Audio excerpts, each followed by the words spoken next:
Hello and thanks for stopping by. This is XCOM, Terror from the Deep, for DOS, and I'm playing this one through Steam, which uses DOSBox in this instance.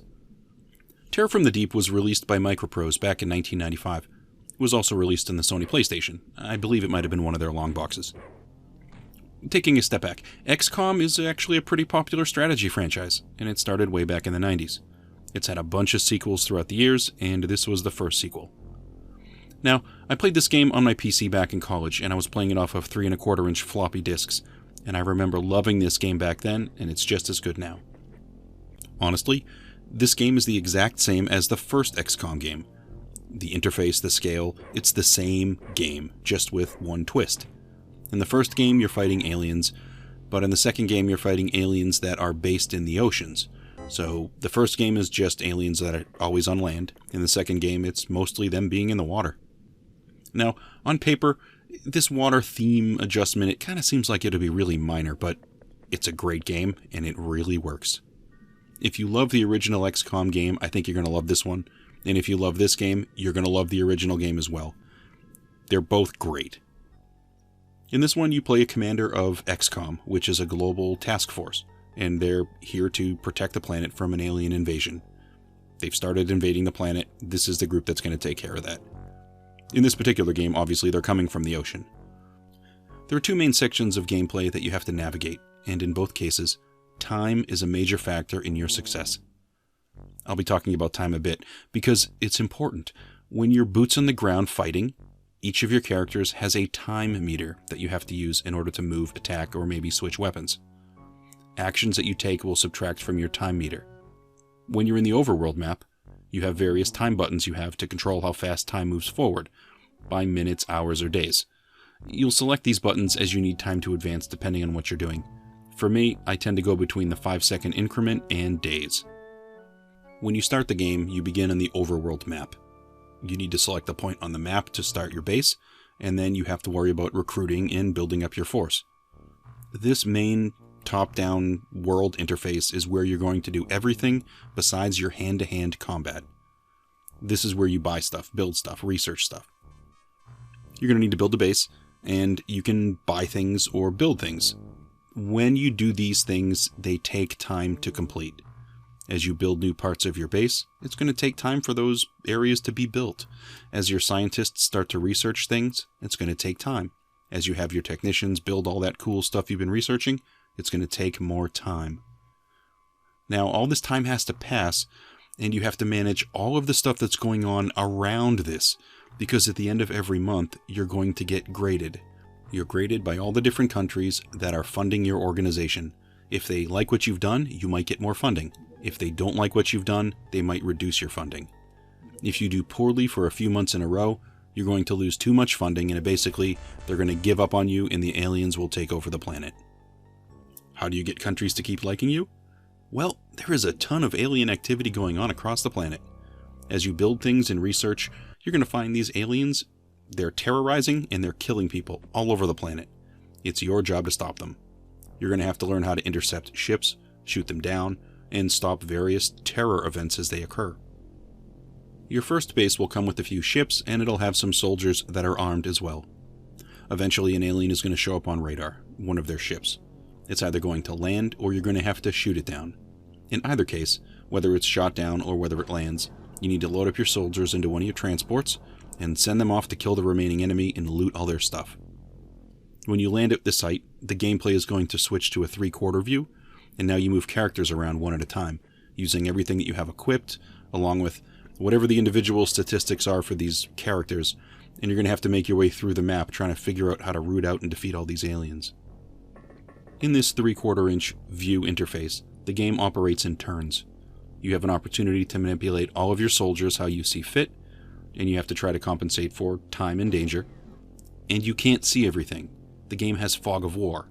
There could be an alien behind a wall or a door. They could be in a room. But until you get line of sight for that particular spot, you don't know they're there. You'll learn to be thorough when you're searching a room, or you might miss an alien behind a door, and then when it's their turn, they're going to step out and start shooting. You're going to want to be pretty cautious too as you run around, and you're probably going to want to leave some time in reserve so you can attack if an enemy walks in front of you when it's their turn. I've eliminated many aliens that just happened to step out in front of me, and they weren't prepared. When you're done spending your movement points and you've gone through all your characters, you pass the entire turn to the alien side, and they do their thing. Now you just have to wait. The screen is going to offer you nothing visually as the aliens move around unless it meets the basic requirements. If your characters are in range to hear something happen, you might hear the noise. Maybe an alien walking, or a door opening, or maybe somebody screaming. If an alien walks into your line of sight, you're going to get to see them. If you have time in reserve, you might be able to shoot and kill them on their turn. This back and forth chess game type of a play offers a lot of suspense as you try to calculate your best path forward. You don't know where everyone's located. You don't know what their offense is like. You're going to develop tactics over time, of course, and as you build new equipment, it is certainly going to make it easier, but it's never going to get actually easy. I think this is one of those games that if you've never played it before, you're going to find you're getting plenty of people killed fast. You're going to have them walk out in front of an alien, and they're just going to get shot before you can shoot back. Maybe you won't be able to manage your time well, or you'll find that a gun is too weak to actually take down an alien with one shot, so you're just going to be outgunned. I think the truth is, you're going to get people killed a lot. It's a long back and forth slog that you're just doing your best to try to get good at, or at least try to get better than your enemy. You do have a bunch of save slots in this one, so you're going to want to save often. I know when I get into a new game, I find myself saving pretty much every round that I advance, when one of my characters doesn't die. This will basically let you spam your save files.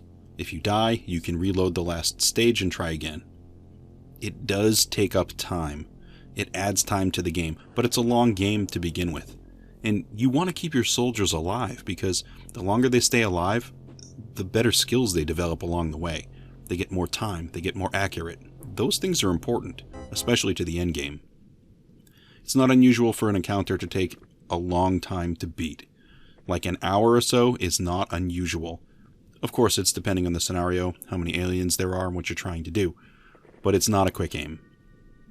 Now, after one of these encounters ends, you go right back to the world view, and now you're back to managing your base. Hiring staff, using your staff to improve your abilities for the next fight. Use your engineers to build stuff, and use your scientists to figure out what to build. Every time you kill an alien, you now have an alien corpse. If you haven't researched it yet, you can set your scientists to access this in the research list. The alien corpse is going to be there. You place scientists on the mission to research this, and eventually they're going to come back with information, which of course takes time. But this is going to fill in part of the lore of the story, and it's going to probably open up new things to research. These encounters will eventually allow you to research more and more things, and as a result, you're going to learn about the aliens, their goals, and develop new technologies that you can use in your fight, like weapons. You really start with these crummy weapons, but they become pretty good after a while. Now, these scientists, they take time to research these things, and of course your engineers need time to build these things, so you'd think that if you have more engineers and scientists, you could do these faster. That may be true, but in order for that to occur, you have to have a big enough base to house them, and you have to have enough workshop space for them to work and study. And it takes time, and it takes money to enhance your base to do this, and you don't have unlimited funds. This game is all about manipulating the balance of creating and growing multiple bases with time and money considerations, all under the umbrella of an alien invasion, where alien events are going to pop up at random that you have to deal with. Sure, you can ignore certain events and let the time advance, but your monetary sponsors might not like this, and it will affect you at the end of the month. Also, as you get stronger, the aliens get stronger as well, so your goal is to try to defeat as many aliens as you can and try to get ahead of the curve. This game will take a while to beat, a long while.